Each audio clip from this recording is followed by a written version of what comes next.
दशहरे का त्योहार आया। इस गांव से कोस भर एक पूर्वे में मेला लगता था। गांव के सब लड़के मेला देखने चले। पन्ना भी लड़कों के साथ चलने को तैयार हुई, मगर पैसे कहाँ से आए? कुंजी तो मुलिया के पास थी।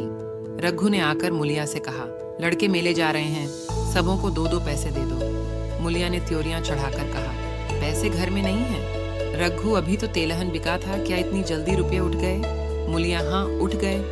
रघु, कहाँ उठ गए? जरा सुनो, आज त्योहार के दिन लड़के मेला देखने न जाएंगे? मुलिया, अपनी काकी से कहो पैसे निकालें, गाड़ कर क्या करेंगे? रघु ने खूंटी पर से कुंजी ली तो मुलिया ने हाथ पकड़ लिया और बोली, कुंजी मुझे दे दो, नहीं तो ठीक ना होगा। खाने पहनने को भी चाहिए, कागज किताब को भी चाहिए, उस पर मेला देखने को भी चाहिए। हमारी कमाई इसलिए नहीं है कि दूसरे खाएं और मूंछों पर ताव दें। पन्ना ने रघु से कहा, भैया पैसे क्या होंगे, लड़के मेला देखने न जाएंगे? रघु ने झिड़क कर कहा, मेला देखने क्यों न जाएंगे? सारा गांव जा रहा है, हमारे ही लड़के न जाएंगे? यह कहकर रघु ने अपना हाथ छुड़ा लिया और पैसे निकालकर लड़कों को दे दिए। मगर कुंजी जब मुलिया को देने लगा तब उसने उसे आंगन में फेंक दिया और मुंह लपेट कर लेट गई। लड़के मेला देखने न गए। इसके बाद 2 दिन गुजर गए। मुलिया ने कुछ नहीं खाया और पन्ना भी भूखी रही। रघु कभी इसे मनाता, कभी उसे, पर न यह उठती न वह। आखिर रघु ने हैरान होकर मुलिया से पूछा, कुछ मुंह से तो कह, चाहती क्या है? मुलिया ने धरती को संबोधित करके कहा, मैं कुछ नहीं चाहती, मुझे मेरे घर पहुंचा दो। रघु, अच्छा उठ, बना खा, पहुंचा दूंगा। मुलिया ने रघु की ओर आंखें उठाई। रघु उसकी सूरत देखकर डर गया। वह माधुर्य, वह मोहकता, वह लावण्य गायब हो गया था। दांत निकल आए थे, आंखें फट गई थीं और नथुने फड़क रहे थे। अंगारे की सी लाल आंखों से देखकर बोली, अच्छा तो काकी ने यह सलाह दी है, यह मंत्र पढ़ाया है, तो यहाँ ऐसी कच्चे नहीं हूँ, तुम दोनों की छाती पर मूंग दलूंगी। हो किस फेर में? रघु, अच्छा तो मूंग ही दल लेना, कुछ खा पी लेगी तभी तो मूंग दल सकेगी। मुलिया, अब तो तभी मुंह में पानी डालूंगी जब घर अलग हो जाएगा, बहुत झेल चुकी, अब नहीं झेला जाता। रघु सन्नाटे में आ गया। एक दिन तक उसके मुंह से आवाज ही न निकली। अलग होने की उसने स्वप्न में भी कल्पना न की थी। उसने गांव में 2-4 परिवारों को अलग होते देखा था। वह खूब जानता था, रोटी के साथ लोगों के हृदय भी अलग हो जाते हैं, अपने हमेशा के लिए गैर हो जाते हैं, फिर उनमें वही नाता रह जाता है जो गांव के आदमियों में। रघु ने मन में ठान लिया था कि इस विपत्ति को घर में न आने दूंगा, मगर होनहार के सामने उसकी एक न चली। मेरे मुंह में कालिक लगेगी, दुनिया यही कहेगी कि बाप के मर जाने पर 10 साल भी एक में निबाह न हो सका। फिर किससे अलग हो जाऊं? जिनको गोद में खिलाया, जिनको बच्चों की तरह पाला, जिनके लिए तरह तरह के कष्ट झेले, उन्हीं से अलग हो जाऊं? अपने प्यारों को घर से निकाल बाहर करूं?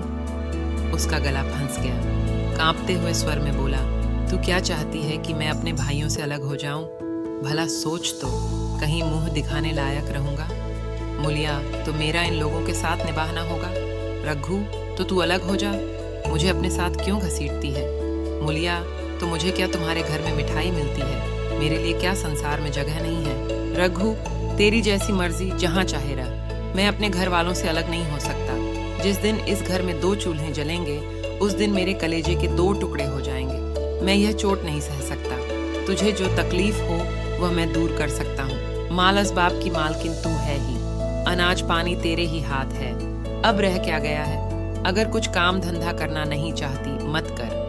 भगवान ने मुझे समाई दी होती तो मैं तुझे तिनका तक उठाने न देता। तेरे यह सुकुमार हाथ पांव मेहनत मजदूरी करने के लिए बनाए ही नहीं गए हैं। मगर क्या करूं, अपना कुछ बस ही नहीं है। फिर भी तेरा जी कोई काम करने को न चाहे, मत कर, मगर मुझसे अलग होने को न कहे, तेरे पैरों पड़ता हूँ। मुलिया ने सिर से अंचल खिसकाया और जरा समीप आकर बोली, मैं काम करने से नहीं डरती, न बैठे बैठे खाना चाहती हूँ, मगर मुझसे किसी की धौंस नहीं सही जाती।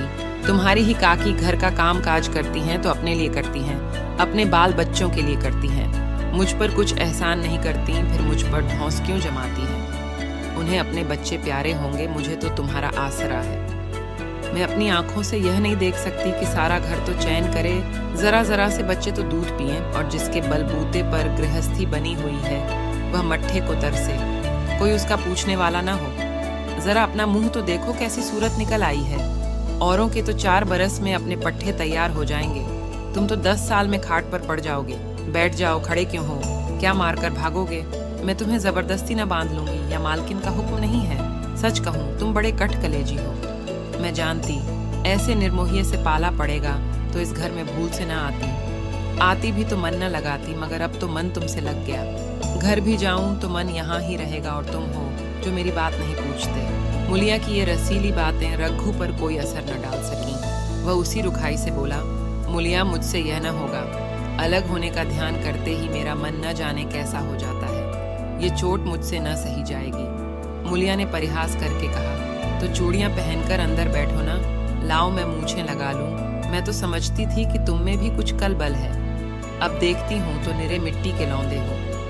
पन्ना दालान में खड़ी दोनों की बातचीत सुन नहीं थी, अब उससे न रहा गया। सामने आकर रघु से बोली, जब वह अलग होने पर तुली हुई है, फिर तुम क्यों उसे जबरदस्ती मिलाए रखना चाहते हो? तुम उसे लेकर रहो, हमारे भगवान ने निभाह दिया, तो अब क्या डर? अब तो भगवान की दया से तीनों लड़के सयाने हो गए हैं, अब कोई चिंता नहीं। रघु ने आंसू भरी आंखों से पन्ना को देखकर कहा, काकी तू भी पागल हो गई है क्या? जानती नहीं 2 रोटियां होते ही 2 मन हो जाते हैं। पन्ना, जब वह मानती ही नहीं तब तुम क्या करोगे? भगवान की मर्जी होगी तो कोई क्या करेगा। प्रारब्ध में जितने दिन एक साथ रहना लिखा था उतने दिन रहे, अब उसकी यही मर्जी है तो यही सही। तुमने मेरे बाल बच्चों के लिए जो कुछ किया वह भूल नहीं सकती। तुमने इनके सिर हाथ न रखा होता तो आज इनकी न जाने क्या गति होती, न जाने किसके द्वार पर ठोकरें खाते होते, न जाने कहाँ कहाँ भीख मांगते फिरते। तुम्हारा जस मरते दम तक गाऊंगी। अगर मेरी खाल तुम्हारे जूते बनाने के काम आवे तो खुशी से दे दूं।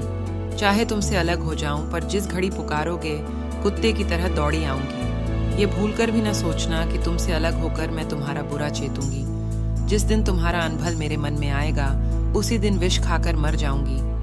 भगवान करे तुम दूधों नहाओ पूतों फलों, मरते दम तक यही असीस मेरे रोए रोए से निकलती रहेगी। और अगर लड़के भी अपने बाप के हैं तो मरते दम तक तुम्हारा पोस मानेंगे। यह कहकर पन्ना रोती हुई वहां से चली गई। रघु वहीं मूर्ति की तरह बैठा रहा।